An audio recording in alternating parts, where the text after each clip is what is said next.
He thought he ran the hospital flawlessly until he put on scrubs and went undercover. What the nurses whispered behind closed doors left him frozen in place.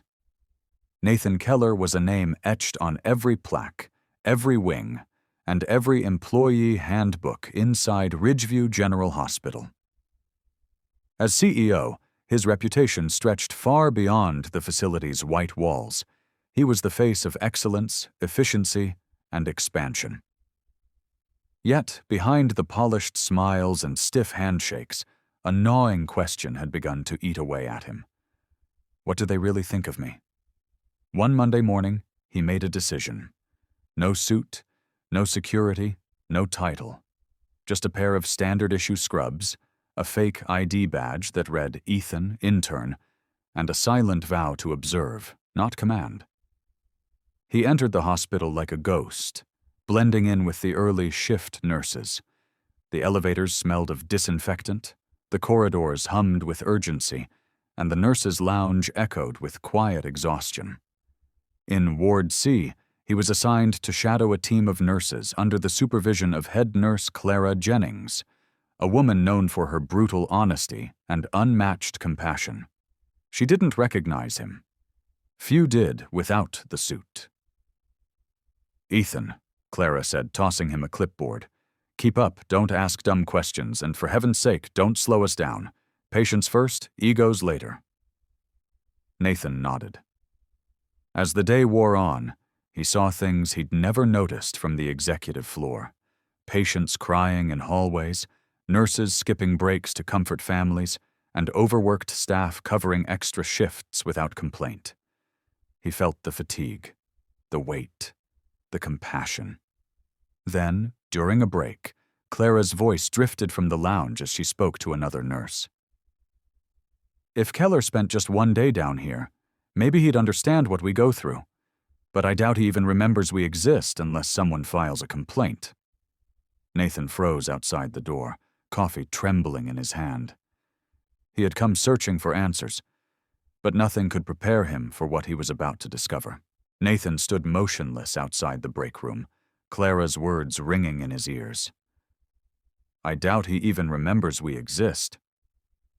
The woman he'd approved promotions for, the one he'd considered a model nurse, had just exposed the painful truth. His presence at the top had become a shadow, cold, distant, and forgettable. He turned away slowly and walked back into the ward, his mind swirling with guilt and confusion.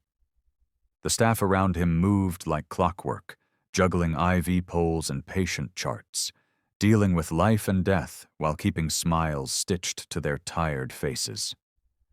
He saw a nurse quietly paying for a patient's medication from her own pocket. Another skipped her lunch to sit with an elderly man whose family hadn't visited in weeks.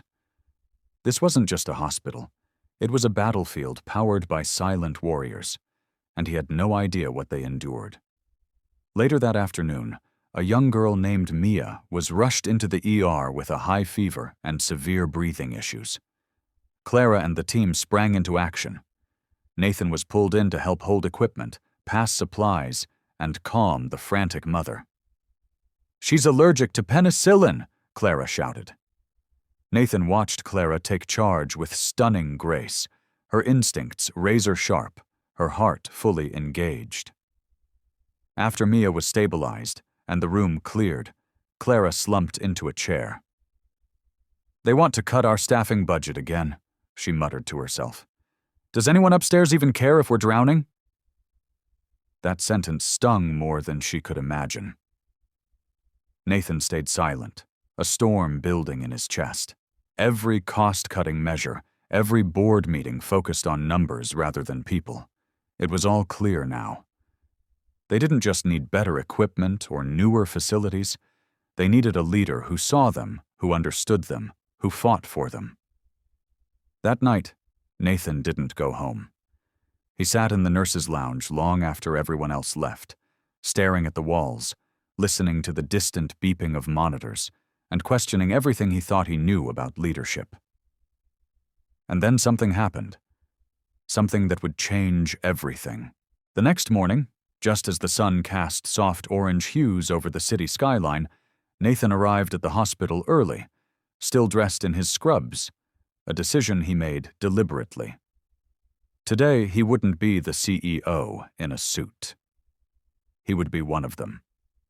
He joined the night shift team for rounds, helped change linens, and even stayed beside a terminal patient who hadn't had a visitor in days.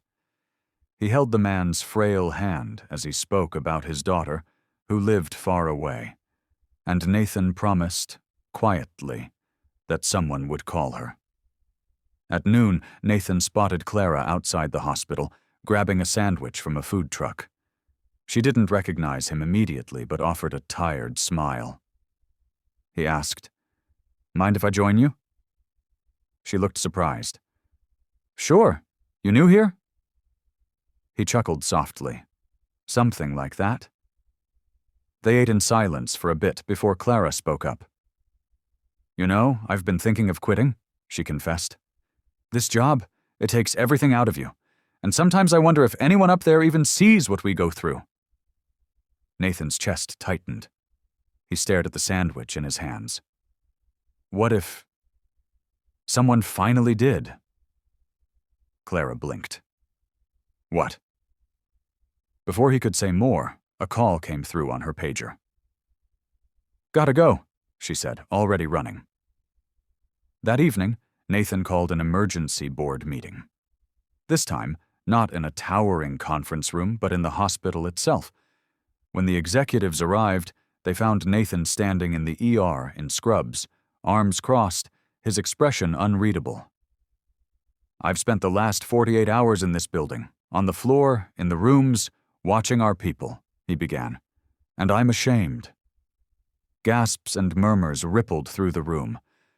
"Our nurses are working themselves to the bone. Our patients are in rooms with broken equipment, and we're sitting in offices making charts and graphs while forgetting that we're dealing with human lives." One board member raised an eyebrow.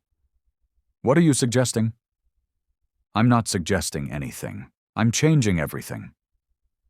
Nathan laid out a bold plan. Increased nurse staffing, mental health support, upgraded medical equipment, and monthly ground-level check-ins, mandatory for every board member. Bonuses would now be tied not just to profits, but to patient care feedback and employee well-being. Silence hung heavy. "Are you prepared for the financial hit?" one member asked. Nathan replied, "I'm prepared for the moral gain, and if you're not, you're welcome to resign." The following week, Nathan revealed his true identity to Clara. She stood speechless in the break room, clutching a clipboard to her chest. You were here the whole time." "I had to see for myself," he said gently. "You made me see." Her eyes welled up, and her voice cracked. "I never expected—" "I know," he interrupted, "but you deserved better.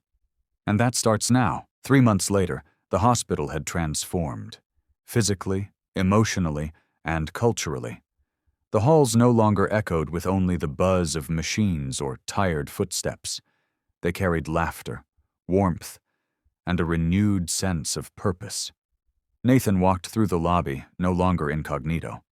Staff greeted him with nods of respect and appreciation, not just as the CEO, but as someone who had walked their path. Clara had stayed. Not only that, she'd been promoted to lead nurse trainer, a new position Nathan created to empower nurses to have a voice in policy decisions. At the ceremony where her promotion was announced, she took the microphone with shaky hands, looking out at the colleagues she used to quietly eat lunch beside. "I once felt invisible," she began. "I believed no one cared if I burned out or broke down. But someone saw me, and then everything changed." She turned towards Nathan. "He didn't just change this hospital. He changed me." There wasn't a dry eye in the room. Later that week, Nathan visited the patient he'd promised to help, the one whose daughter hadn't visited. She was now by her father's side, holding his hand just like Nathan once had. "Thank you," she whispered as Nathan passed by. He only smiled and nodded.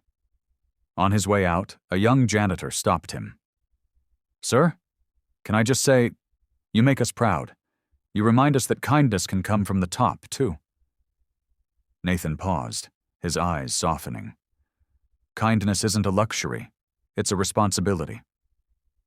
As he walked back to his office, Nathan knew that this wasn't the end of a story.